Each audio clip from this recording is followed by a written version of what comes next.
Hello friends. तो कैसे हैं आप सब? उम्मीद करता हूँ कि अच्छे होंगे लोग। मैं अपना यूट्यूब चैनल एजुकेशनल एकेडमी में आप सभी का बहुत बहुत बहुत बहुत स्वागत करता हूँ। इसमें आज हम पढ़ने वाले हैं मैथ 10th क्लास का। 10th क्लास का मैथ यहाँ पे लिखे हैं, क्लास 10th मैथ। और चैप्टर वन पढ़ेंगे। मतलब चैप्टर 1 है रियल नंबर। एनसीईआरटी का मैथ में जो है उस थी का 10th का, उसमें चैप्टर 1 दिया है रियल नंबर। तो सबसे पहले स्टार्ट करता हूँ बिना इथी के वीडियो स्टार्ट करता हूँ। देखिए, रियल नंबर। आप जानेंगे कि रियल नंबर चैप्टर का नाम है, तो रियल नंबर होता है क्या। पहले कुछ भी दिया उसके बारे में जानेंगे ना कि हाँ वो क्या क्या है, वो क्या कहना चाहता है। उस चैप्टर का जब नाम दिया है तो क्यों दिया है, क्या क्यों दिया है, और उसमें क्या उसका मतलब क्या होता है। इसमें इसका मतलब जानेंगे, रियल मतलब क्या, रियल नंबर का मतलब क्या होता है। अगर बिना इसका मतलब जाने हुए जो इसमें बोल रहा है कि हाँ ऐसे अपनी निकालना है, तो अभी थोड़ी वो अच्छा नहीं होगा का। इसलिए पहले इसका रियल नंबर का मतलब जान रहे हैं। रियल नंबर का मतलब होता है, रियल नंबर का डिफिनीशन किसी भी संख्या का, मतलब आपको कोई भी पूछ दिया एक रियल नंबर बताइए, रियल नंबर है कि नहीं, तो किसी भी संख्या का स्क्वायर यदि पॉजिटिव आए और जीरो आए, पॉजिटिव या जीरो आए ना, तो वो रियल नंबर होता है। याद रखिए कि किसी भी संख्या का स्क्वायर, किसी भी नंबर का स्क्वायर पॉजिटिव या जीरो है उसे रियल नंबर कहते हैं। लिख दे रहे हैं इसमें, किसी भी नंबर का स्क्वायर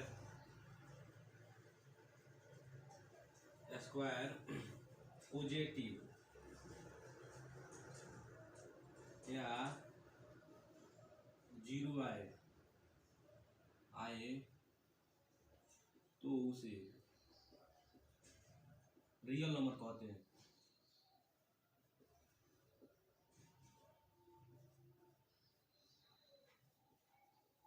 रियल नंबर कहते हैं किसी भी संख्या का, किसी भी मतलब नंबर हिंदी में किसी भी संख्या का स्क्वायर मतलब वर्ग पॉजिटिव यानी विधि आए धनात्मक या जीरो आए ना, उसे रियल नंबर कहते हैं। रियल नंबर को हिंदी में कहते हैं वास्तविक संख्या। रियल नंबर कहते हैं हिंदी में वास्तविक संख्या। अब देखिए, अब इसमें आपको तो परिभाषा बता दी एक दो, जब तक एग्जाम्पल नहीं देंगे तब तक आप समझेंगे नहीं। अब मौखिक थोड़ा सा बता दे रहे हैं कि जितना भी नंबर हो, आप सबसे पहले अगर जानते होंगे नेचुरल नंबर होता है, होल नंबर होता है, इंटीजर होता है, वो सब विधि होता है, वो सब वास्तविक संख्या होता है का। इरेशनल नंबर, रेशनल नंबर सब वास्तविक संख्या होता है। आप लोग यही बता रहे हैं कि यहाँ पे जो होगा ना, पहले अब उस नंबर को इसमें सेटिस्फाई कर रहे हैं। मान लीजिए ये है, ये भी एक इंटीजर होता है, माइनस एक इंटीजर होता है। अब इसका इसका हम पूछे कि ये इथी है कि नहीं, रियल नंबर है कि नहीं, तो अपने मन में इसको स्क्वायर कर लीजिए। स्क्वायर करने के बाद 1000 है। हम क्या बोले थे, किसी भी संख्या का स्क्वायर पॉजिटिव है या जीरो है। अब जीरो इसलिए बोले थे क्योंकि जीरो का आप स्क्वायर करेंगे तो जीरो आएगा, जहाँ जीरो ना पॉजिटिव है ना निगेटिव है, इसलिए जीरो भी एक ऑप्शनल में बोलना पड़ा। अच्छा है, ये हो गया। अब देखिए, √2 का स्क्वायर करेंगे तो 2 आएगा, आएगा ना। √3 का स्क्वायर करेंगे 3 आएगा। तो हम क्या बोले थे, किसी भी नंबर का स्क्वायर अगर जीरो आया या पॉजिटिव आया तो वो एक रियल नंबर होता है। समझ में आया? रियल नंबर ऐसा समझ लिए होंगे। अब देखिए, रियल जो नंबर होता है ना, दो प्रकार का होता है। रियल नंबर 2 टाइप्स का होता है। तो वो 2 टाइप में कौन कौन टाइप होता है, पहले देखिए। पहले होता है रेशनल नंबर। रेशनल नंबर किसे कहते हैं, जिसे मैंने रेशनल नंबर का परिभाषा होता है वैसा नंबर जिसे p बटा क्यू के रूप में लिखा जा सके, जहाँ q इक्वल टू जीरो ना हो। p बटा क्यू का मतलब समझ रहे हैं, वैसा नंबर हो जिसको हम बाटा में लिख सके, वैसा लिख सके। जैसे में किस तरह 4/3, 5/4। तो ये रेशनल नंबर का मतलब ही होता है, समझ आया ना। ऐसा नहीं है, रेशनल नंबर में ये सब आता है। रेशनल नंबर में आपको नेचुरल नंबर दिया जाएगा। आपको ये है कि नेचुरल नंबर कैसे आएगा, नेचुरल नंबर तो मतलब जैसे में इतनी समझे गिनती को ही कैसे कहते हैं, जैसे 5 दिया है।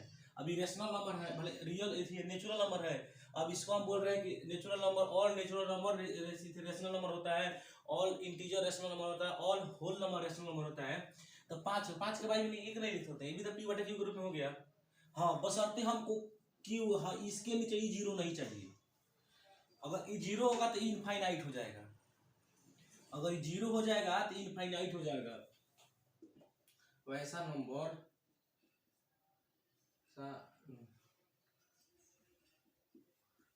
जिसे p बटा क्यू के रूप में, एग्जाम्पल बताएं थोड़ा सा, क्यू के रूप में लिखा जा सके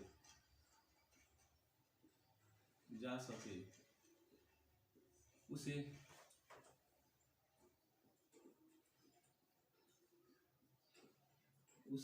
रेशनल नंबर कहते हैं। जैसे हम आर लिख देते हैं शॉर्टकट में, रेशनल नंबर समझ जाइएगा कहते हैं। एग्जाम्पल के लिए लिख दीजिए, कुछ भी लिख सकते हैं। जैसे हम पी बटा क्यू में लिखे ना, इस तरह रेशनल नंबर होता है P by Q where not equal to zero, where sorry Q not equal to zero, मतलब जहां क्यू जीरो के बराबर ना हो। अगर क्यू जीरो दे देंगे तो इनफाइनाइट हो जाएगा, क्योंकि आप लोग को पता है किसी भी संख्या में जब आप जीरो से डिवाइड करते हैं तो इनफाइनाइट आता है। इनफाइनाइट क्यों आता है जानते हैं? इनफाइनाइट कोई नंबर नहीं होता है। इनफाइनाइट का मतलब होता है कंपेयर करना। इनफाइनाइट का मतलब किसी भी चीज का मतलब इनफाइनाइट होगा कि जीरो को अपेक्षा में जो नंबर आएगा ऊपर ना, पी तो क्यू कोई ना कोई इसी होगा, ये दोनों होगा ना ऊपर नीचे इंटीजर होना चाहिए। पी और क्यू बता रहे, थोड़ा सा बात बता रहे, P and Q R integer बता रहे थे। इनफाइनाइट बता रहे थे। तो इनफाइनाइट का मतलब होता है कंपेयर करना किसी के तुलना में। अब यहाँ पे इंटीजर था, integer P and Q integer माने, तो यहाँ पर अगर एक भी रहता ना तो एक माने जीरो के अपेक्षा में एक बहुत बहुत बहुत बड़ा है। जीरो की अपेक्षा में एक बहुत बहुत बड़ा है। तो जब किसी बहुत बहुत छोटी संख्या से बहुत बहुत बहुत बड़ा संख्या में भागा करेंगे, डिवाइड करेंगे, तो स्वाभाविक है उसका कोई इतने नहीं लगेगा क्या, उससे कंपेयर में बहुत बहुत बड़ा है क्या। अभी डिवाइड किया जाए कि यहाँ पे 5 से डिवाइड किया जाए, ऐसा कर दिया, ऐसा मैंने यहाँ पे 20 को जीरो डाल दिया जाए, 20 25 की जितना जीरो डाल दिया, उसके बाद तो इसके अपेक्षा में बहुत बड़ा है कि नहीं, इनफाइनाइट है ना बोलेगा। लेकिन यहाँ पे इसलिए जीरो नहीं होता है, इसलिए बता दिए कि इनफाइनाइट। जीरो होगा तो इनफाइनाइट हो जाएगा। आपको ये भी बता दें कि इनफाइनाइट का मतलब क्या होता है। रेशनल नंबर आप समझ ही गए होंगे, जैसे 5 लिखिए, 6 लिखिए, 7 लिखिए, 4.5 लिखिए, ये भी रेशनल नंबर। 4.5 को हम ऐसा लिख सकते हैं, इसमें कोई दिक्कत है? अब इसको नहीं लिखे तो इसे 4.32 लिखे तो इसको हम लिख सकते हैं, इसको अगर ऐसा दिया हो तो इसको हम लिख सकते हैं, ऐसा लिख सकते हैं। ये सब रियल नंबर का एग्जांपल है, रियल नंबर का सॉरी रेशनल नंबर का एग्जांपल है। रेशनल नंबर समझ गए? पहला टाइप होता है रेशनल नंबर और दूसरा टाइप होता है इरेशनल नंबर। इरेशनल नंबर मतलब ये हो गया। इसका मतलब होता है, रेशनल नंबर का मतलब होता है परिमेय संख्या, इरेशनल नंबर का हिंदी होता है अपरिमेय संख्या। परिमेय संख्या अपरिमेय संख्या आप शुरू से सुनते आएंगे तनी तनी। इसमें थोड़ा सा और मतलब इस चैप्टर में नहीं दिया, इस चैप्टर तो आपको स्टार्ट कर दिया रियल नंबर के बाद, उसके बाद कोई आगे चलेंगे तो सब बताएंगे। इसको थोड़ा सा बेसिक बता दे रहे हैं इसलिए कि इसके बारे में थोड़ा सा जान लिया जाए कि मतलब क्या होता है। इरेशनल नंबर वैसा नंबर जिसे हम पी बटा क्यू के रूप में नहीं लिख सकते हैं, जैसे हम समझ रहे हो, इसी का थोड़ा सा विलोम होगा। वैसा नंबर जिसे हम पी बटा क्यू के रूप में नहीं लिख सकते हैं,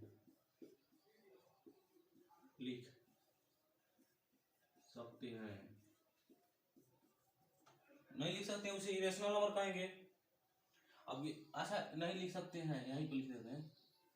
अब एग्जाम्पल आपको दे रहे हैं, इसका एग्जाम्पल जानते हो क्या होगा? इसका एग्जाम्पल जैसे हम कर दिया जाए, आप लोगों को मिला भी होगा थोड़ा सा, कर 6.6665555, तो इसको हम कैसे पी बटे क्यू के रूप में लेंगे? कहाँ फिक्स है कि जाके 4 अंक के बाद रुक जा रहा है, 5 अंक के बाद जाके स्टॉप हो जा रहा है, मैंने पॉइंट के बाद कितना अंक के बाद जाके स्टॉप, फिक्स नहीं है।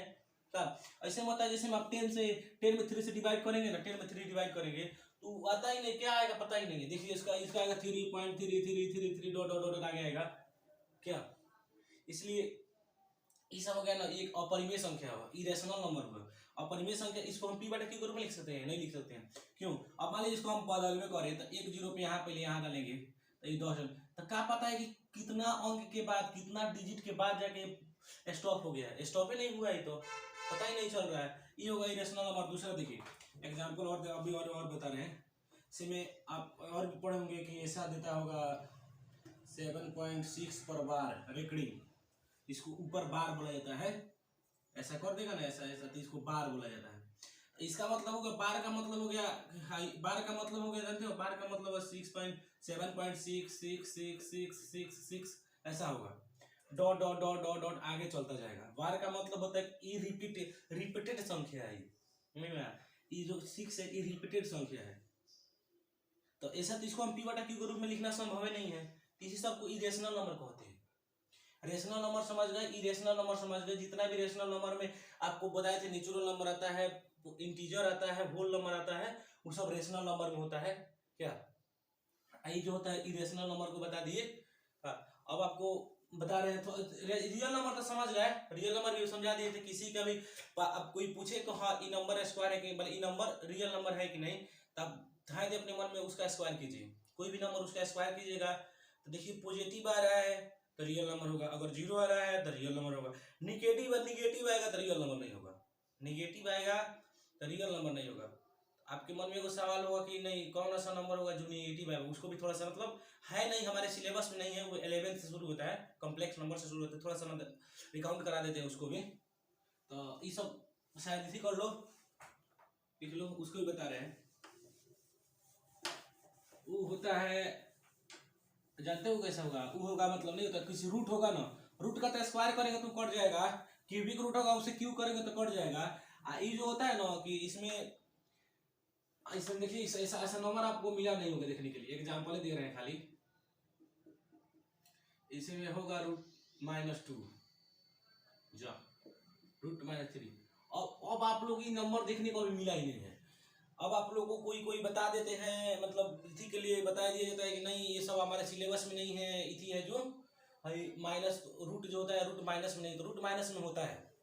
जब आप 11th में जाइएगा ना, 11th में तो कॉम्प्लेक्स नंबर पढ़ने पर रूट माइनस में होता है। यहाँ पे आयोटा चला आता है, -√1 का मान होता है, -√1 का वैल्यू होता है आयोटा, लेकिन नहीं पढ़ना है तो इसका अगर स्क्वायर करेंगे तो क्या होगा बाद में पढ़िएगा उसका। इसका स्क्वायर करेंगे √2 बने सॉरी यहाँ का 2 का स्क्वायर करेंगे तो क्या हो जाएगा -2 हो जाएगा।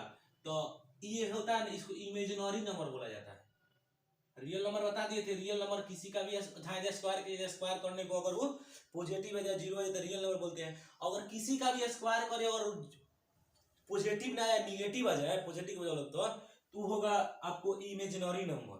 समझ में, इमेजिनरी नंबर होगा वो आपको आगे पढ़ना है, आगे अच्छा से पढ़ना है। उसके बाद एक चैप्टर ही दिया है कॉम्प्लेक्स नंबर, चैप्टर का नाम, उसमें आयोटा के बारे में खूब डीपली पढ़ना है, आगे पढ़िएगा। लेकिन ऐसा नहीं है कि नहीं ऐसा नहीं होता है, कोई बता देता है कि नहीं रूट के अंदर माइनस निगेटिव नहीं होता, रूट के अंदर निगेटिव होता है, उसे इमेजिनरी वो नंबर बोला जाता है। आगे पढ़ना है सब, इसको हटाइए। अब हम अपने 10th क्लास के मैथ पर रियल नंबर जो दिया है उसमें मैथ उठा रहे हैं। मैथ हो गया 10th क्लास का, 1 नंबर में दिया है वास्तविक संख्या रियल नंबर। इसमें एक वैज्ञानिक थे जिनका नाम यूक्लिड था, उन्होंने डिवाइड करने का रूल बताया था। मैंने हम जितना भी शुरू से डिवीजन पढ़े हैं, भाग जिसे बोला जाता है, वो सब उसी पर रूल पर फॉलो करता है, लेकिन हम उस रूल को जानते नहीं है, कर लेते हैं लेकिन जानते नहीं है। इसमें जाने की रूल क्या होता है का वही ने एक थ्योरम दिया था जिससे निकलता है, डिवाइड करके निकाला जाता है हाईएस्ट कॉमन फैक्टर। इन्होंने बताया था कि ये अपने डिवीजन के रूल से, जो यूक्लिड नामक वैज्ञानिक थे, ये अपने डिवीजन का रूल बताएं और डिवीजन से हाईएस्ट कॉमन फैक्टर निकालना सिखाए। हाईएस्ट कॉमन फैक्टर का मतलब होता है कि किसी भी मैंने कोई दो चीज दिया हो ना, उसे कौन सा मतलब जैसे में मान लीजिए लाइन दे दिया है, आई लाइन दे दिया है का, इसमें कौन सा मैंने सबसे बड़ा कौन सा लेंथ ले, इससे ई भी पूरा नापा जाएगा, ई भी पूरा नापा जाएगा का। मान लीजिए ये अगर 15 सेंटीमीटर का दिया है, आई दिया आपको 5 सेंटीमीटर का, तो हमको कौन सा लेंथ लेना पड़ेगा, लंबाई का, ई भी पूरा ना पा जाए, ई भी पूरा ना पा जाए, उसी लेंथ थी तो 5 लेंगे का। 5 सेंटीमीटर दिया तो इसका होगा 5 लेंगे तो 5 से ई भी पूरा ना पा जाएगा। अब 5 3 भाग में ई भी पूरा ना पा जाएगा। कॉमन फैक्टर का हाईएस्ट कॉमन फैक्टर का मतलब होता है जो दोनों में कॉमन हो और हाई हो, सबसे ज्यादा हो, दोनों में कॉमन भी हो और सबसे ज्यादा भी हो। इसे मैं आपको एक एग्जांपल से बता रहे हैं। इसे मान लीजिए 24 दिया है, यहाँ पे दे दिया आपको 8 दे दिया ना, 8 नहीं दिया, 8 लेंगे तो इसको पहले और मतलब एक ही लाइन में कट जाएगा तो क्या फायदा होगा, थोड़ा सा थी हो ना। ये आप दे 20 दे दिया, उसके बाद दे दिया जाए 6 दे दिया जाए। इसका कॉमन फैक्टर क्या होगा, हमको निकालना है इसका कॉमन फैक्टर। हम दोनों कहते हैं इसको फैक्टराइज करेंगे, तो फैक्टराइज करना तो आप जानते हैं, शुरू से ही जानते होंगे। ऐसा किया जाता है। इसके बाद 2 से डिवाइड किया जाएगा, 8 आएगा, 8 को 2 से डिवाइड किया 4 आएगा, 4 को 2 से 2 आ जाएगा। तो इसका इथी का होगा, इसका होगा 2 इंटू 2 इंटू 2 इंटू 5 2 ना, 2 इंटू 2 हो गया, 2 4 8 16 हो गया। अब इसमें 6 का करेंगे तो आपको पता है 3 6 होता है, तो 3 2 होता है, तो पता है। अब देखिए इसका हो गया, ये हो गया प्राइम फैक्टराइजेशन, इसे फैक्टराइजेशन बोला जाता है इंग्लिश में, हिंदी में गुणनखंड बोला जाता है, आप इंग्लिश में फैक्टराइजेशन बोला जाता है, फैक्टर बोलते हैं। ये हो गया ना प्राइम नंबर हुआ। प्राइम नंबर का मतलब हो जाता है कि उसको छोड़कर और एक को छोड़कर उसके गुणनखंड में, उसके फैक्टर में दूसरा कोई नहीं आ सकता है। 2 का फैक्टर में एक और उसके खुद के छोड़कर दूसरा का फैक्टर नहीं आएगा। और 3 में वैसा ही है, 3 को अगर फैक्टराइज करे तो 3 आएगा, 1 आएगा। 2 को फैक्टराइज करे तो 2 आएगा, 1 आएगा। ऐसा ऐसा जो जिसका 2 ही फैक्टर आए ना, 1 आए और खुद आए, उसको प्राइम फैक्टर बोला जाता है। अब इसमें देखिए कॉमन कौन कौन सा है, दोनों में कॉमन हाईएस्ट फैक्टर देना है। 3 तो इसमें है नहीं, 3 है नहीं, इसमें 2 है, इसमें 2 इतना है तो 2 है, तो कितना होगा कॉमन फैक्टर, 2 होगा, 2 होगा ना कॉमन फैक्टर। अब हाईएस्ट यही ना होगा, जब इसमें और होता और ना बढ़ता है, इसमें 3 इसमें मैच ही नहीं कर रहा है, दोनों में क्या मैच कर रहा है 2, तो इसका HCF हो जाएगा, HCF highest common factor, highest common factor इसका हिंदी होता है, फुल फॉर्म होता है HCF के। तो HCF का इथी होगा, क्या होगा, दोनों में 2 कॉमन है, 2 को हाईएस्ट कॉमन फैक्टर हो जाएगा। एक एग्जांपल बता दिया, आपको समझ में आ गया होगा हाईएस्ट कॉमन फैक्टर किसे कहते हैं। दोनों का फैक्टर प्राइम फैक्टराइज करेंगे, या प्राइम फैक्टराइज के बाद जो दोनों में कॉमन निकलेगा उसे हाईएस्ट कॉमन फैक्टर कहते हैं। तो यूक्लिड साहब अपने इसको तो इथी ऐसा प्राइम फैक्टर से बता दे, गुणनखंड नियम से, फैक्टराइजेशन से। यूक्लिड साहब इसको भाग देने के नियम से जो होता है, डिवीजन का रूल से बताया कि किस तरह होता है। उनका कुछ था नहीं, उनको देखो ऐसा है ना, अब आपको डिवाइड में वो चीजें बता रहे हैं। यहाँ गया आपको 7 में हम 15 से डिवाइड कर रहे हैं, 15 को डिवाइड कर रहे हैं 7 से, तो कितना होगा 2 होगा यहाँ पे, 14 रिमाइंडर 1 बच जाएगा। इसको बोलते हैं डिवाइजर,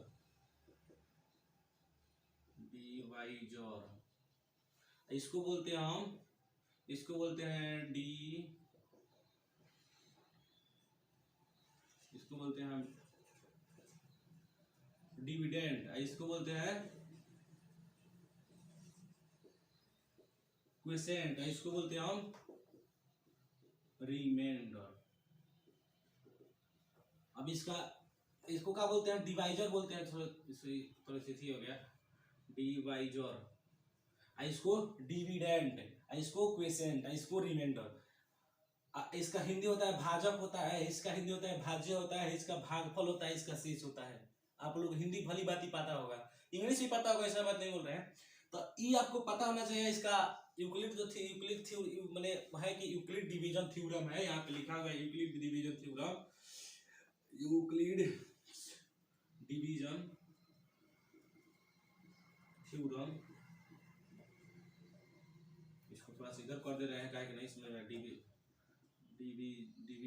डिवाइजर, इसको डिवाइजर बोला जाता है। जिससे डिवाइड किया जाता है उसे डिवाइजर बोला जाता है, जिसमें डिवाइड किया जाता है उसे डिविडेंड बोला जाता है। जो मतलब होता है ना, जो मल्टीप्लाई के रूप में आता है उसे क्वोशिएंट बोलते हैं, जो बच जाता है उसे रिमाइंडर बोलते हैं। तो यूक्लिड डिवीजन थ्योरम कुछ था नहीं वैसे में, आप लोग जानते हैं, लेकिन बता देना यूक्लिड डिवीजन ऐसा ही था कि डिविडेंड इक्वल टू,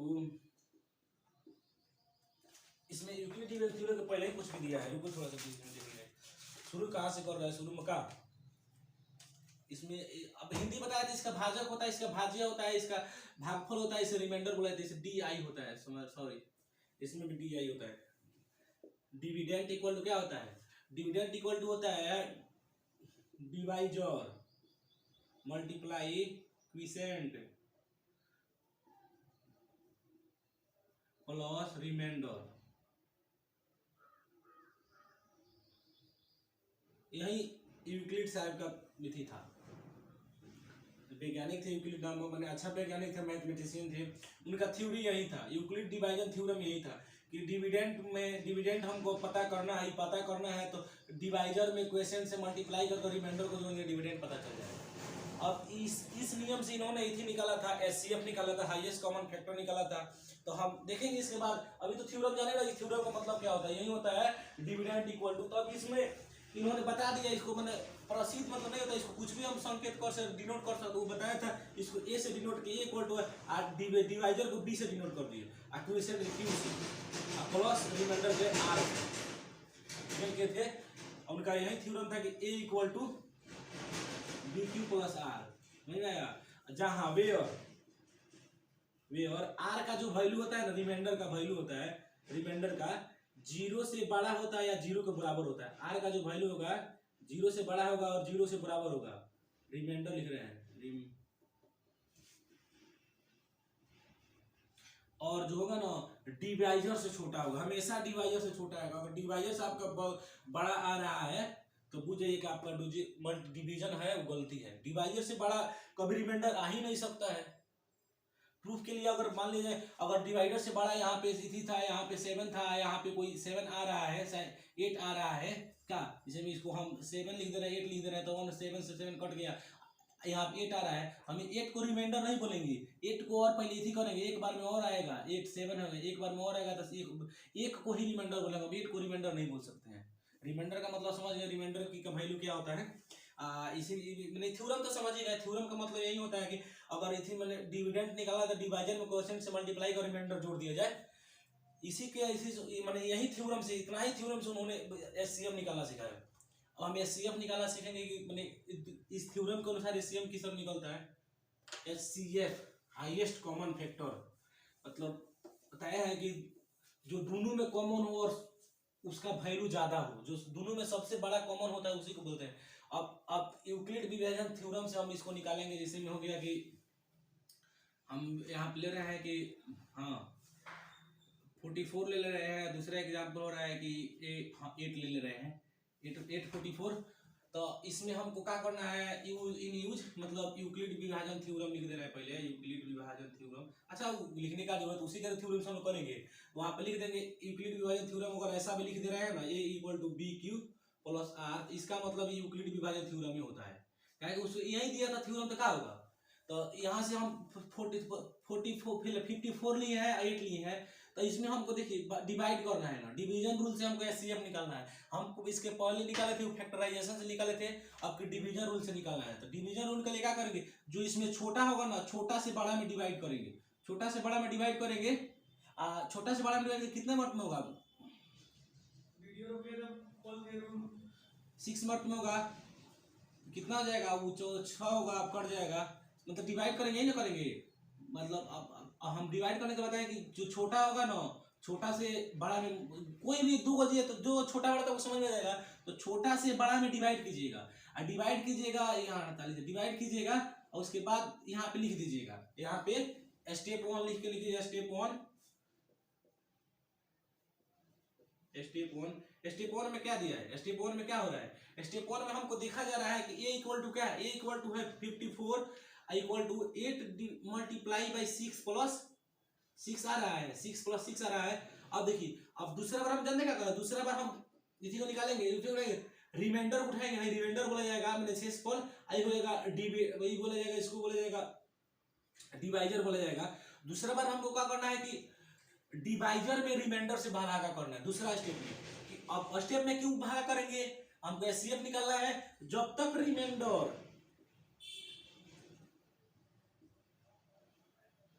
तक रिमाइंडर 0 के बराबर नहीं आ जाता है तब तक ऐसा करते रहेंगे, प्रक्रिया करेंगे। यहां से उठाएंगे, आपको रिमाइंडर से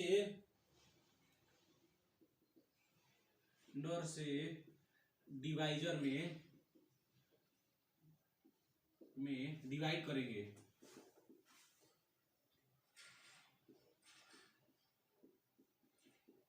इसका कोई जरूरत नहीं, आप रफ करके लिखे तो इसको मैंने यहाँ पर रफ करके छोड़ देता हूँ, नहीं करते इसका कोई मतलब नहीं। यहाँ पे मतलब इस स्टेप का मतलब है, समझ में आया।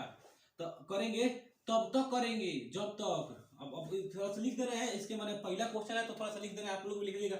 अब यहाँ से देखिए, जब तक अगर रिमाइंडर अगर 0 नहीं आता है, तो रिमाइंडर को अगर 0 नहीं आता है तो रिमाइंडर से जो इसका डिवाइजर होगा, रिमाइंडर से डिवाइजर में डिवाइड करेंगे, रिमाइंडर से डिवाइजर में डिवाइड करेंगे, और तब तक डिवाइड करेंगे, जब तक डिवाइड करेंगे, मतलब तब तक डिवाइड करेंगे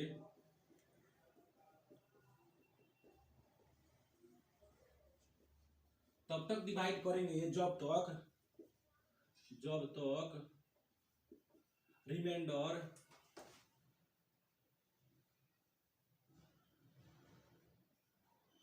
रिमाइंडर जीरो ना आ जाए।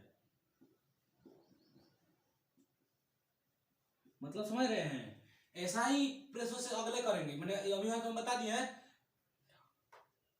अभी बताया हमको इसको रिमाइंडर उठाना है, डिवाइजर में डिवाइड करना है। तो रिमाइंडर कितना था? 6 बचा था। डिवाइजर कितना है? डिवाइडर 8 है। डिवाइडर में डिवाइड करेंगे तो कितना से 1 मार्क में होगा। यहाँ पे हो जाएगा आपका 6, 2 बच जाएगा। इसमें देखिए फिर दूसरा स्टेप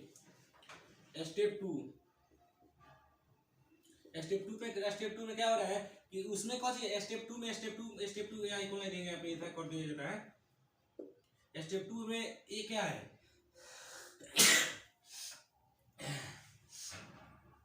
स्टेप 2 में डिविडेंड क्या है? डिविडेंड आपको क्या है? स्टेप 2 में डिविडेंड होगा 8 होगा। क्वोशिएंट के डिवाइजर कितना होगा? 6 होगा। क्वोशिएंट कितना है? 1 आया, प्लस रिमाइंडर कितना बचा? 2 बचा है। तो ऐसा लिख दो। अभी भी तो रिमाइंडर 0 नहीं आया है, अभी भी रिमाइंडर 0 नहीं आया था। फिर यही प्रोसेस करेंगे, यहाँ से रिमाइंडर को फिर डिवाइजर में डिवाइड करेंगे। रिमाइंडर से डिवाइजर में डिवाइड करेंगे, तब तक डिवाइड करेंगे जब तक रिमाइंडर 0 ना आ जाए। तब तक डिवाइड करेंगे जब तक रिमाइंडर 0 ना आ जाए। तो यहाँ से क्या करेंगे? यहाँ पे रिमाइंडर हमको करना है। यहाँ रिमाइंडर 2 आया है और इसका डिवाइजर कितना है? 6 है। 3 बार में आएगा आपको 2 3 जा 6 होगा, कट जाएगा। यहाँ पे रिमाइंडर 0 आ गया। अब इसको स्टेप 3 लिखेंगे। स्टेप 3, इसका डिविडेंड कितना है? 6 है, इक्वल टू डिवाइजर कितना है? 2 है, क्वोशिएंट कितना है? 3 है, प्लस रिमाइंडर 0। जब रिमाइंडर 0 आ जाए, अब यहाँ पे लिख दे रहा है आपको रूल। इतना स्टेप बाय स्टेप इसलिए लिख रहे हैं, इसी क्वेश्चन लिखेंगे। इसके बाद 1 2 और जो एग्जांपल कराएंगे उसमें हम कुछ नहीं लिखेंगे, स्टेप बाय स्टेप लिखा था, आंसर बता देंगे। इसमें हम बता रहे हैं कि यहाँ पे जब रिमाइंडर 0 आ जाए, जब रिमाइंडर ऊपर से मैं दीजिए, जब रिमाइंडर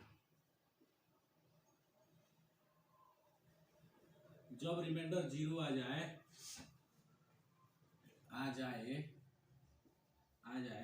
तो उसी स्टेप का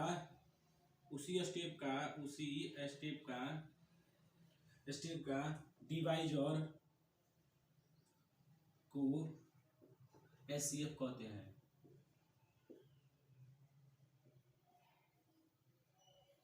समझे होंगे मेरी बात को?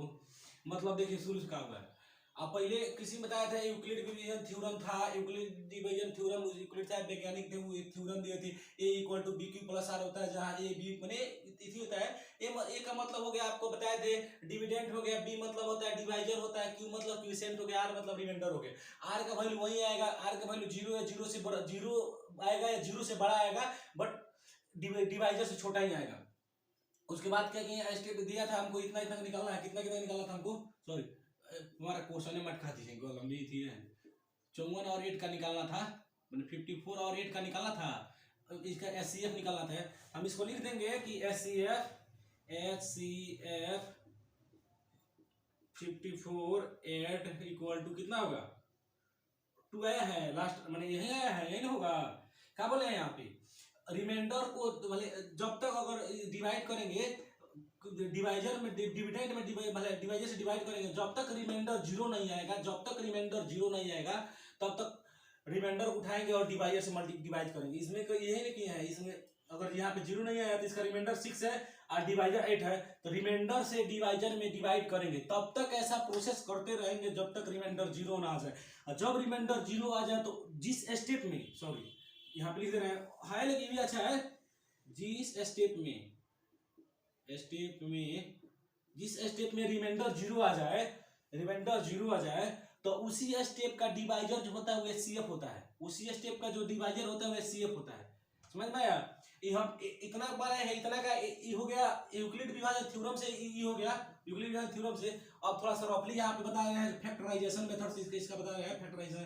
तो आप 54 का यहाँ पे शायद दिखता होगा, 54 का फैक्टर करें क्या होगा? 2 होगा, यहाँ पे होगा इतना होगा, यहाँ पे होगा 9, यहाँ पे 3 होगा ना, सॉरी 3 भी यहाँ पे होगा। इसमें क्या हो रहा है?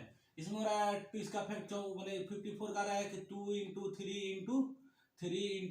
थ्री आ रहा है ना ना सही हाँ आ रहा है इसका 8 का देखना है 8 का हमको क्या करना है 8 का फैक्टराइजेशन करना है 8 का फैक्टराइजेशन करने के लिए 4 आएगा 2 आएगा 2 आएगा 8 का प्राइम फैक्टर है ये प्राइम फैक्टर का मतलब बता ही दिया है अब कितना बार बताइए किसी चीज को 2 3 अब देखिए इसमें कौन सा हाईएस्ट मैंने इसमें कॉमन दोनों में कितना आ रहा है कॉमन ए भी आ रहा है ए आ रहा है ऊपर तो 2 और होता तब ना आगे बढ़ता ऊपर 2 ना ऊपर 2 है ना नीचे 3 है तो कॉमन इसमें 2 आ रहा है इसका एचसीएफ क्या हो जाएगा एचसीएफ बोले थे common factor highest common factor बोले थे एचसीएफ भी तो 2 आ रहा है इस मेथड से भी 2 आ रहा है इस मेथड से भी जो 2 आ रहा है तो ये हो गया मतलब ये तो लोएस्ट थी हो गया शुरू में आप 7 8 एसआई में वो है दिया है आई हो गया 10th में यूक्लिड वैज्ञानिक ने बताया था ऐसा ऐसा थ्योरम देखिए और ये कॉमन फैक्टर 2 इसी का नहीं होगा ये हाई 54 8 का ही नहीं होगा अब देखिए अब इस हम स्टेप को चाहे तो इसको हम गायब कर दें इतना स्टेप को मतलब बता रहे हैं इतना मतलब पहले लिख लीजिएगा उसके बाद मतलब इसको हम समझा रहे हैं और अच्छा तरीका से कि इसी में थोड़ा सा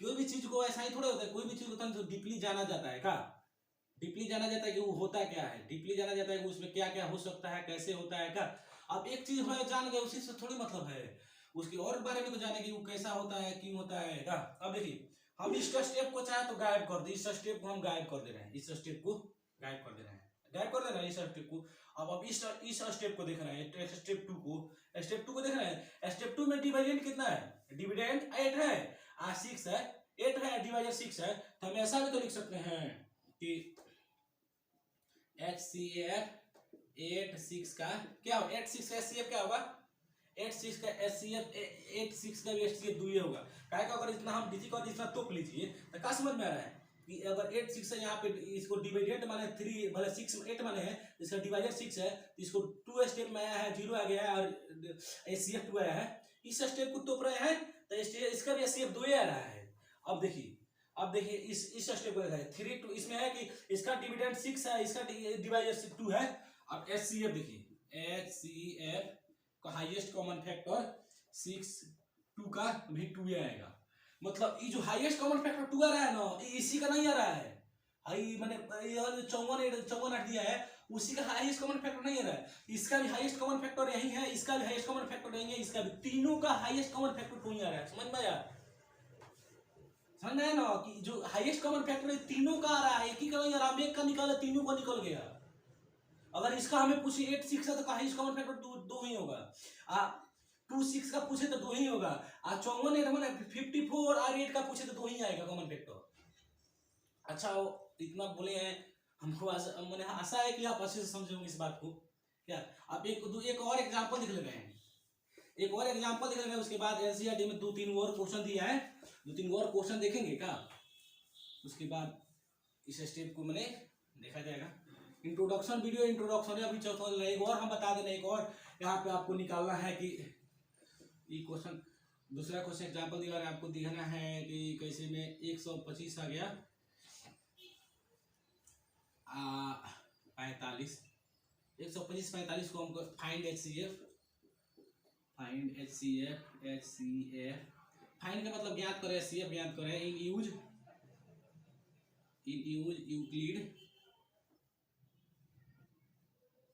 यूक्लिड्स डिवीजन थ्योरम मतलब कह रहा है कि 125 का 125 का 125 का और 45 का HCF ज्ञात करें यूक्लिड डिवीजन थ्योरम से ही यूक्लिड डिवीजन थ्योरम का उपयोग करते हुए यूक्लिड डिवीजन थ्योरम का मतलब समझते हैं A = BQ + R है BQ + R बताए हैं ये जब ये डिविडेंड है dividend equal to divisor into quotient plus remainder equal to वही होगा रिमाइंडर 0 है 0 से बड़ा होगा और डिवाइजर से हमेशा छोटा होगा थ्योरम यही है थ्योरम कुछ है ही नहीं तो थ्योरम जो है हम एक लाइन में बोल दे रहे हैं यही थ्योरम है अब लिखने का जो होता है थ्योरम उसमें दिया उसमें लाइन बाय लाइन चरण बाय चरण करके उससे कम का मतलब है जो ओरिजिनल चीज है वही है दूसरा कुछ उसमें दिया नहीं है अब इसका हम करना है तो देखिए क्या करेंगे पहले यूक्लिड विभाजन थ्योरम क्या था A = BQ + R था अब हमको ऐसा ही करना इसमें एक और मानेंगे जो बड़ा होगा वही पहले ये होगा इसमें बड़ा कौन है 125 है इसका बड़ा 125 हो जाएगा आप 45 से अब बोले थे ना कि इसमें जब इसे करना होगा तो छोटा से लेकर पहले बड़ा में डिवाइड करो बड़ा में डिवाइड किया जाएगा तो 2 में कटेगा तो 90 हो जाएगा ये हो जाएगा कितना बचेगा हो जाएगा 25 होगा ना, कोई दिक्कत, यू हैव एनी प्रॉब्लम?